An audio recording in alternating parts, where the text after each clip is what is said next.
people don't have to know you to help you. It's about how you present yourself, how you project what you want to do.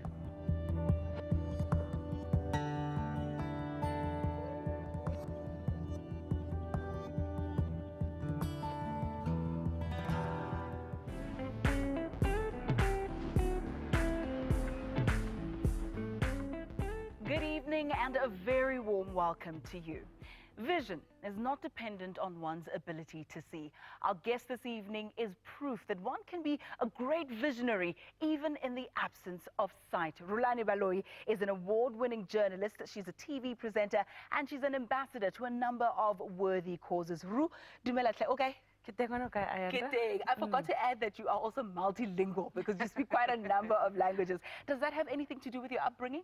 It's got everything to do with my journey of life, in the sense that I was born in a village where people speak Xitsonga and Tshivenda. And then I went to a school where Sepedi, Northern Sotho, was the only language of instruction, was the only vernacular at that school. So that's where it all started. Then when I came to university, people are speaking Xhosa, Zulu, and Sesotho. Then it goes on like that.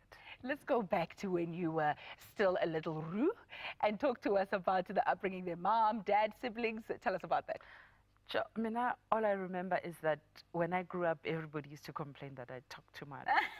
And I used to ask questions, and, you know, from when I was still a child. And I remember that most of my reports in primary used to say, Rhulani is a good learner at school, she's doing well, but can she just learn to shut up? Do you tell them that you get paid to speak these days? Everybody knows I get paid to open my mouth, but at that time, I remember when I moved from primary to high school, I said, you know what, when I get to high school, I'm going to start speaking less. And when I got to matric, I said, you know what, Rhulani, this year, can you just mute a bit? Did it work? No, then I got to university. The first 2 weeks, I was this quiet child, you know the trauma of being at university. I was quiet, observing. Then I opened my mouth. I could never close it again. Let's talk now about your schooling experience. You touched on university, but your formative years. You were not born blind. You were partially sighted. Speak to us about that. My mom tells me that when I was born, the doctors at Elim Hospital in Limpopo, they told them that I would never have full functioning sight. And they told them that they should rather take me to a school for blind people. And because when I lose my sight, at least I will have learned to use Braille and I will have adapted. So at home, I wasn't told that I couldn't see because I thought I did everything that everybody was doing because, you know, as a child with half your sight, everything just sounds normal. But I was surprised how come I wasn't taken to the local school. Then my granddad, my grandfather, he was one of those people who, they took me to school. And, you know, you can't ask your granddad, why not? Then I get to the school, and then, you know, you are a little child, you get to know everybody. Then people start asking you, how sharp is your sight? Then I start thinking, okay, if everybody is asking this question, maybe something is not right. After a few days, I realized there are people who couldn't see completely and there are people who could see just a little bit. So I realized that I was partially sighted. Now it started making sense why I was taken to that school. So I was brought up in an environment where everything was normal for me, and they would never speak in low tones to say, hey, treat her differently. Our parents, they taught us to be independent, all of us. So Rhulani was also expected to do the same thing that we used to do. I never had sleepless nights about being blind until I went to university. Tell me about that university experience. Well, you know, when you're at school, nobody will tell you that when you go to university, actually, almost everybody can see. Almost everybody doesn't have what I would call a visual disability or maybe a physical disability.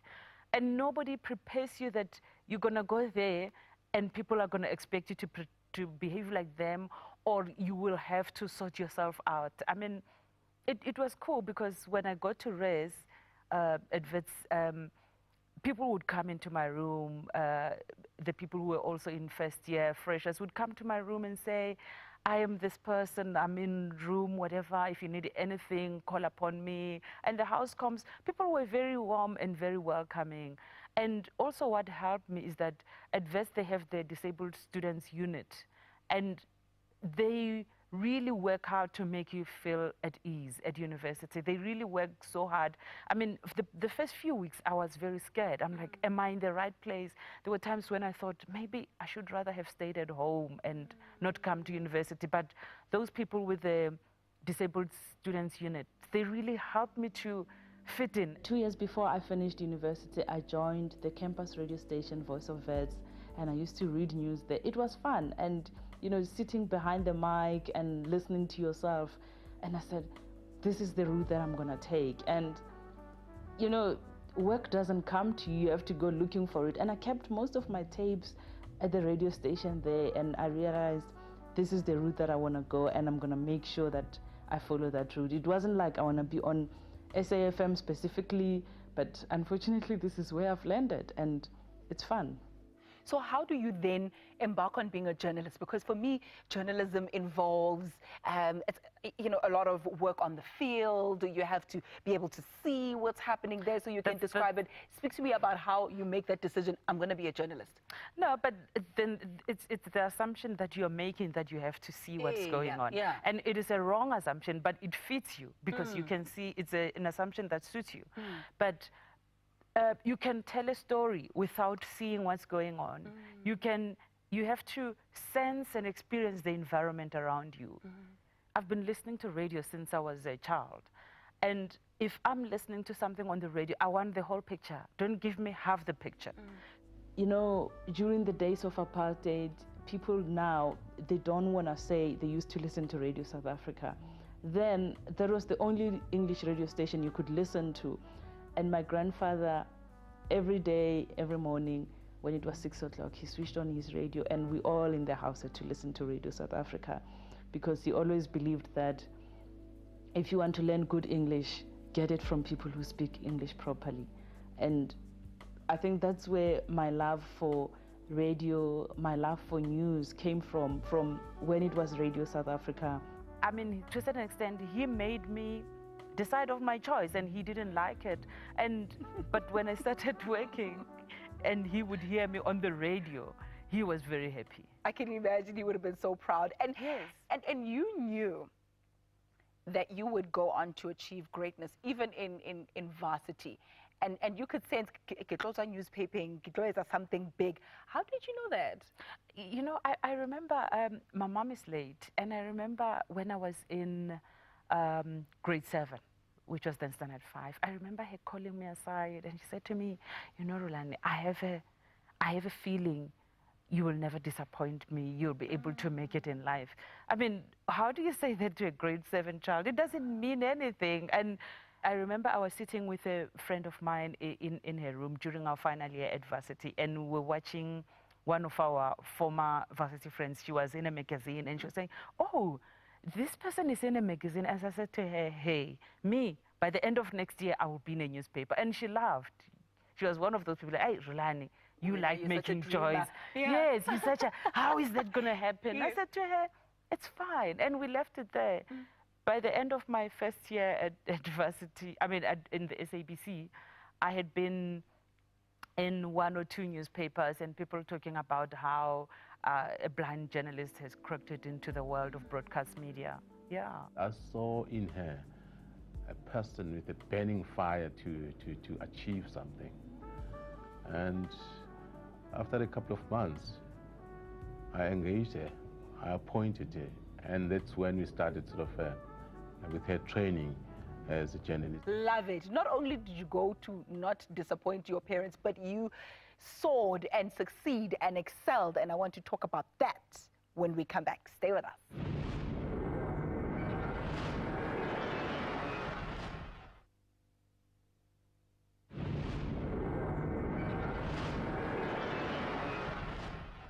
My name is Rhulani Baloyi. We are all born with dreams. Even though mine could have been in the dark, I still make them come true every day. Visionaries Lounge. Our guest this evening, Rhulani Baloyi, is an award-winning journalist. She's a TV presenter, and she's also an ambassador for a number of worthy causes. Rhulani, let's speak about your career now in broadcasting. How did you end up with SABC, and how did you get that job right? I started at Voice of Vets at campus radio, and I would read news there, and then I decided this is where I'm gonna go. I want to go into broadcasting. It wasn't easy, I must say. I mean, it hadn't been done in South Africa before, having a journalist who's blind working in broadcasting. We used to call her the telephone director in our office because everybody would just say, Rhulani, what's the number for this and this spokesperson? And Rhulani would actually just know that number. She would remember court proceedings word to word. What did the judge say, you know? And she managed to make that come through in radio, which is about writing for the mind and giving people a chance to experience that. So let's talk about your career highlights and something that you've done, you know, at the end of that story or that shoot, you're like, yeah, I've nailed it. When I was a crime reporter, I covered a lot of stories, you know, court stories of serial killers. You know, when I started having serial killers in my dreams, that's when I realized I had done enough. Wow. That's when I realized I'm really doing something right here. But for me, I had a challenge, and I don't call it a low in my career, but it was just a lesson. One day we were covering a story in Soweto. She was doing a live, talking to us in the studio, doing a live crossing during a news broadcast. And someone took Rhulani's phone while she was busy giving us this. We never forgot that incident.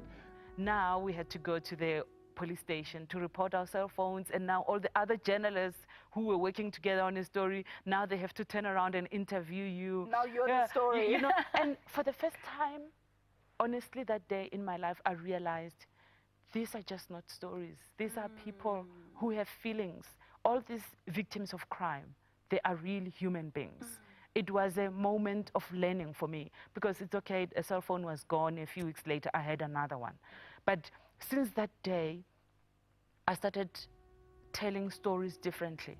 Finally, our traffic desk report that a truck has dropped a load of timber onto the N3 eastbound near the Pavilion Shopping Center of Rem. Would you consider it a calling?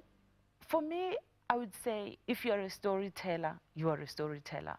And you have to take interest in what you're doing. So then how do you branch out from radio and from crime, etc., to be this lovely, lovable person that we saw on shift on television and relatable? I must say, it wasn't easy. I remember when I started on shift, the producers used to remind me, Rhulani, you're not a journalist here. Yes. You are here to talk with South Africans about South African issues.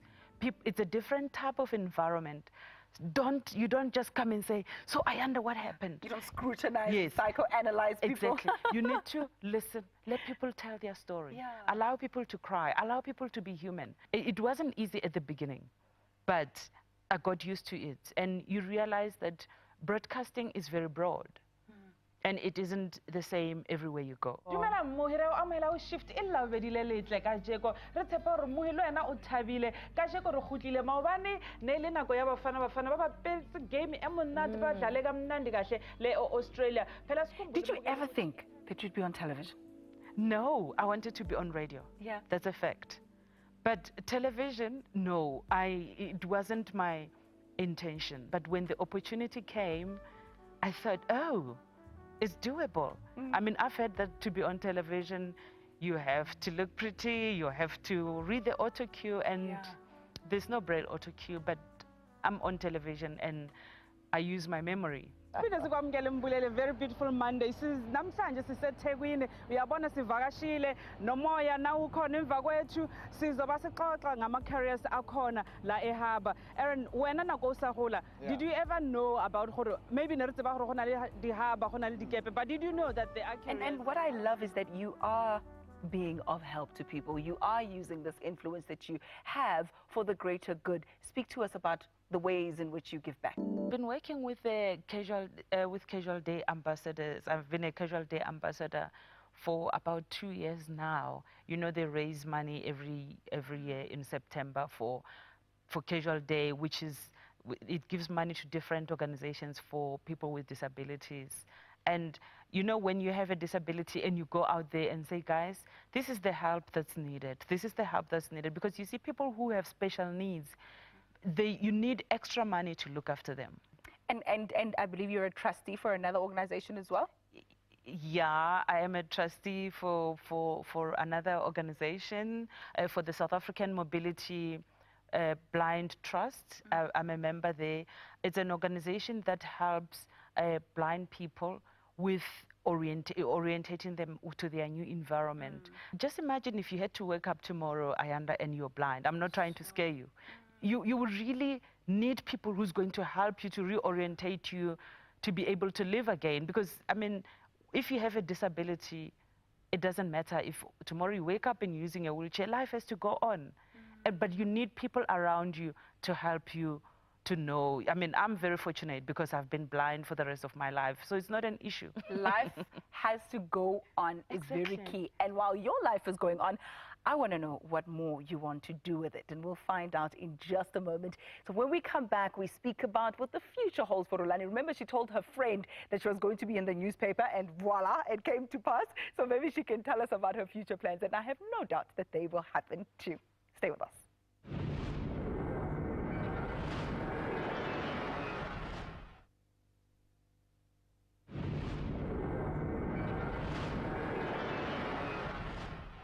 So now the most important thing is that learn to be in conversation with yourself, and be your own friend, and love the person that you are, celebrate your body, celebrate your being, and that will be able to allow you to engage positively with people around you. Welcome back. Our guest this evening has shattered many misconceptions about what blind people can or cannot do, what they should and should not do. Rhulani, speak to us about that journey. What are some of the challenges that you think you've had to face from South Africans who don't know how to react or respond to someone who cannot see? People get shocked when they see me at clubs. It's like, where should I be? You know, there's no clubs for blind people. Surely maybe I wouldn't even want to be there. I mean, I remember we were with friends who went to a party in Soweto, and some guy was saying, "Sure, sister, you are so drunk. I'm like, I'm not drunk. I even haven't had anything alcoholic." And he goes, "How, you're so drunk, you can't even open your eyes." I'm like, I'm not drunk, I'm blind. And he says, "Oh, so you are so drunk, you even think you're blind." But I'm like, okay, fine, whatever. But I mean, it's not my problem that I'm not doing things that in their own heads they're creating for blind people. It's just like blind people shouldn't be tweeting, because I know you tweet. I follow you on Twitter, but I must be honest. I'm one of those who thought to myself, but how? You should have come to my desk and asked me. I should have, but I'm asking you now. So, but how? It's the same as, I mean, if you're able to work on a computer keyboard, it's easy for you to work on a phone. It's the same thing. Ngisebenzisa i-computer efana naye wonke umuntu. It's just that ifakwe i-software yenza ukuthi ikhulume.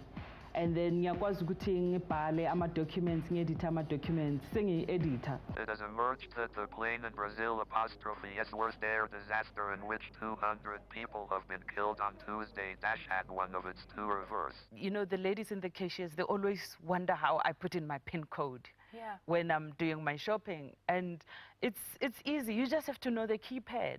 Mina ngiyayazi i-keyboard ye-computer ne-keyboard ye-phone. Akuna braille, akuna anything. Ngisebenza njengawe. It's like when I'm out type ungayibukanga i-document. My phone, it's got that software where it can speak. Yeah. You see, so I can listen back before I tweet my message to make sure that there are no mistakes. Home screen. Again? Mentions. I'm in Witwatersrand mentions.